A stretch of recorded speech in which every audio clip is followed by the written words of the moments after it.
ఆనాడు మంత్రివర్గంలో ఉన్న స్థానం ఎంత, సంఖ్య ఎంత, ఏ జాతికి ఎంతుండేనో మీరు లెక్కేసుకోండి. ఈనాడు ఈ దళితులకు గిరిజనులకు ఈరోజు మంత్రివర్గంలో ఉన్న లెక్కెంతనో మీరే లెక్కించి నాకు చెప్పండి.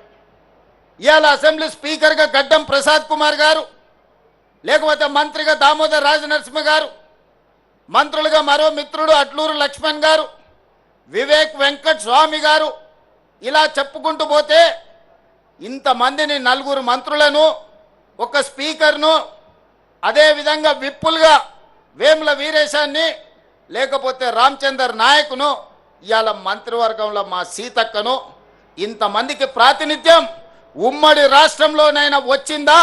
మీరు ఒక్కసారి ఆలోచన చెయ్యండి.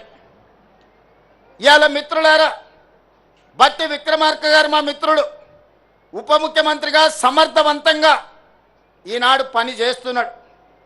సిఎల్పి లీడర్గా ఉంటే ఓర్వలేక హోదా తగ్గించి ఆయనను అవమానించే విధంగా అవమానకరంగా సిఎల్పి నాయకుడిగా తొలగించుకున్న చరిత్ర కళ్ళ ముందలనే ఉంది కదా. వారు బడ్జెట్ పెడితే ఆ బడ్జెట్ను అవమానించే విధంగా ఇవాళ మాట్లాడుతున్న వాళ్ళని చూస్తున్నాం కదా. అంటే ఒక దళిత బిడ్డ ఆర్థిక మంత్రిగా ఉండకూడదా?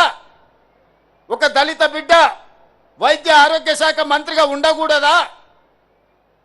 ఒక దళిత బిడ్డ విద్యుత్ శాఖ మంత్రిగా ఉండకూడదా? మీరు ఒకసారి ఆలోచన చేయండి. ఒక దళిత బిడ్డ స్పీకర్గా వేదిక మీద కూర్చోవద్దా? ఆయనను అధ్యక్ష అని పిలవాల్సి వస్తుందని కొంతమంది సభకే రావడం లేదంటే ఈ దళితుల పట్ల వాళ్ళకు ఉన్న గౌరవం ఏ పార్టీదో మీరు ఒక్కసారి ఆలోచన చెయ్యండి.